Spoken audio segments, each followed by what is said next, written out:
Bonjour, dans cette vidéo éducative, nous allons nous intéresser au chapitre de l'analyse de la fécondité. Nous allons traiter quelques exercices intéressants, tout en rappelant au besoin les importants résultats théoriques. Mais avant de commencer notre étude, il faudrait impérativement qu'on définisse les termes natalité, fécondité et fertilité, qu'on va utiliser assez fréquemment dans ce chapitre.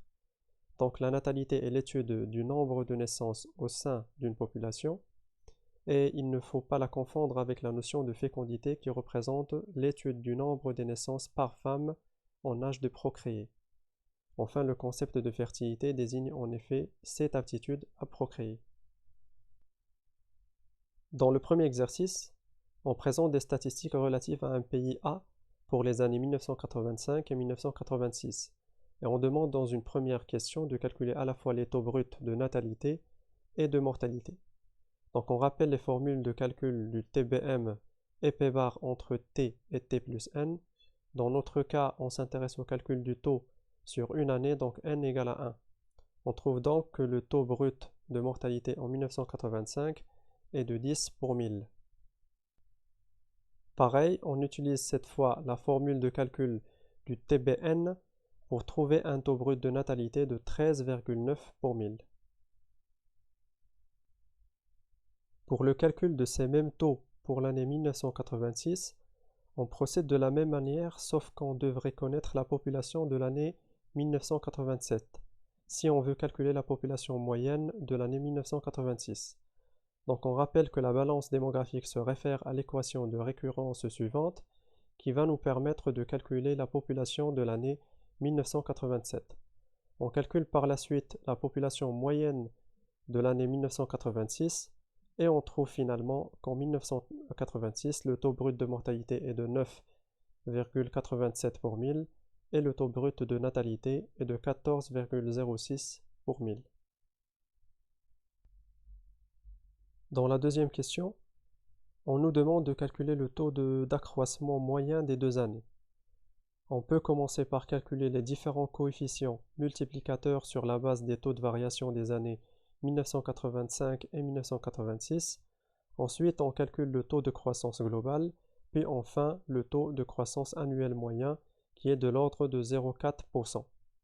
Toutefois, puisqu'on connaît déjà la taille de la population en 1985 et en 1987, ce même taux d'accroissement annuel moyen sur 2 années est donné par la formule suivante qui nous permet d'avoir directement le résultat de 0,4% avec moins de calcul que pour la première méthode. Dans le deuxième exercice, on considère les données démographiques suivantes concernant la France.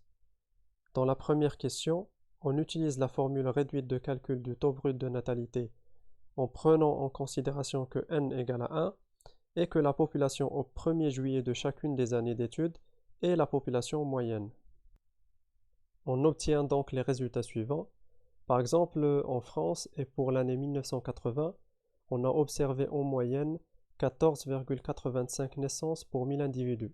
Toutefois, en 1997, on n'observe plus que 12,4 naissances pour 1000 individus. Dans la deuxième question, les femmes âgées entre 15 et 49 ans révolus représentent les femmes fécondes, en âge de procréer. On peut observer des naissances chez des femmes de moins de 15 ans et de plus de 50 ans, mais ces cas restent très limités en France. Concernant la troisième question, si on s'intéresse dans l'étude démographique aux femmes dont l'âge est compris entre 15 et 49 ans révolus, on peut calculer le taux global de fécondité générale qui permettra d'observer le nombre d'enfants qu'auraient eu pendant l'année 1000 femmes en âge de procréer.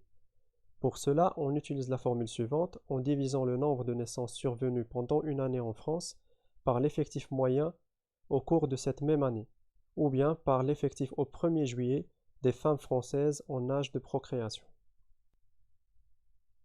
Par exemple, en 1990, dans la population des femmes âgées de 15 à 49 ans révolus, on a observé une moyenne de presque 54 naissances par 1000 femmes en âge de procréer.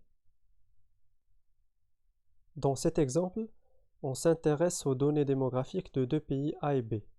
On remarque que les 2 pays ont la même taille de population, le même nombre de naissances par année, ce qui explique l'égalité des taux bruts de natalité. Toutefois, la proportion des femmes âgées de 15 à 49 ans révolus dans la population totale du pays B est plus importante que celle observée dans le pays A. Même observation concernant le taux global de fécondité générale correspondant à chaque pays. Cet indicateur permet donc de mieux comparer la fécondité dans des populations différentes. La formule suivante permet au taux global de fécondité de contrôler à la fois l'effet de taille puisqu'il y a présence de la taille de population P de T dans le dénominateur, mais aussi l'effet de structure puisque dans le diviseur apparaît la proportion des femmes d'âge fécond dans la population totale. Pour l'exemple suivant, on présente les données démographiques d'un pays X en 1990.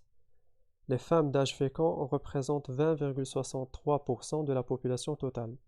Dans cette population, on a observé en moyenne 45,6 naissances pour 1000 individus. On a aussi observé une moyenne de 220,9 naissances par 1000 femmes en âge de procréation, dans la population des femmes âgées de 15 à 49 ans révolus.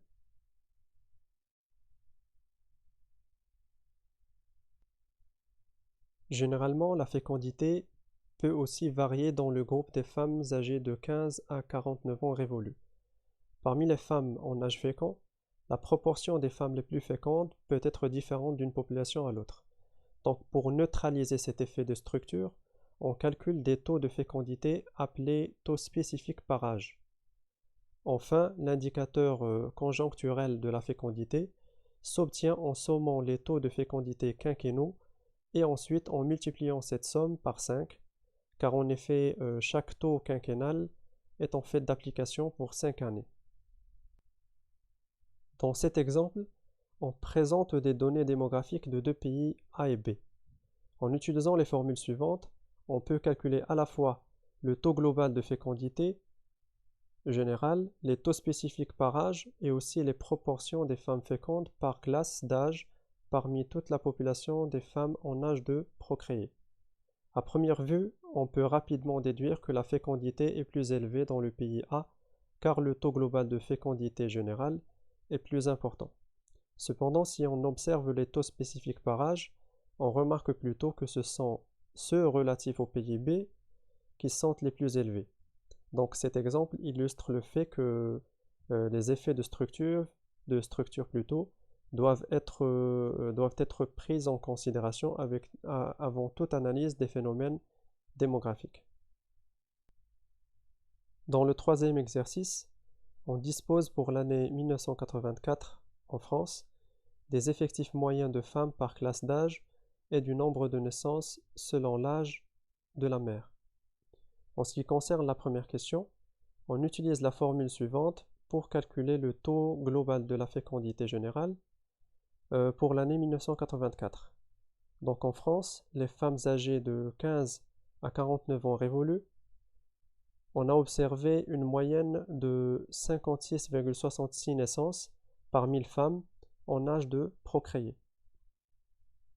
En deuxième question, on calcule en utilisant la formule suivante les différents taux spécifiques par âge ainsi que leur somme correspondante.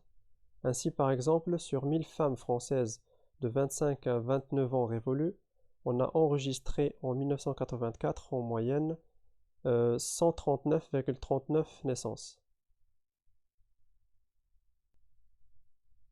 Finalement, on multiplie ces taux spécifiques par 5 et on somme pour calculer l'indicateur conjoncturel de la fécondité.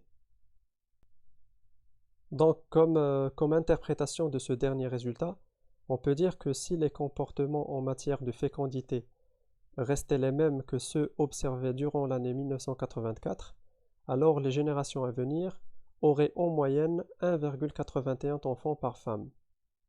Finalement, on peut dire que le taux global de fécondité générale est calculé dans cet exercice pour une année, c'est-à-dire 1984, tandis que l'indicateur conjoncturel de la fécondité est calculé dans le cadre d'une étude transversale pour une cohorte de femmes âgées de 15 à 49 ans révolus, mais à partir des taux de fécondité observés de la seule année de 1984.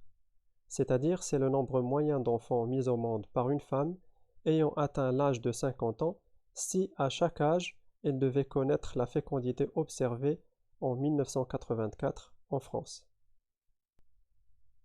Finalement, dans ce dernier exemple, et dans le cadre d'une étude longitudinale cette fois, on utilise plutôt la descendance finale comme indice synthétique, qui représente le nombre moyen d'enfants mis au monde par une femme si durant sa vie féconde, elle devait être soumise au taux de fécondité d'une seule génération ou cohorte particulière. Donc l'observation s'étale sur une durée de 35 ans, à commencer par 15 ans. Le tableau ainsi que les formules suivantes présentent les étapes à suivre pour calculer cet indice synthétique. Voilà donc, c'est ce qui termine cette première partie dédiée au chapitre de l'analyse de la fécondité. Dans la prochaine vidéo éducative, nous allons traiter un exercice là où on sera amené à analyser et interpréter les données d'une pyramide des âges. Bon courage!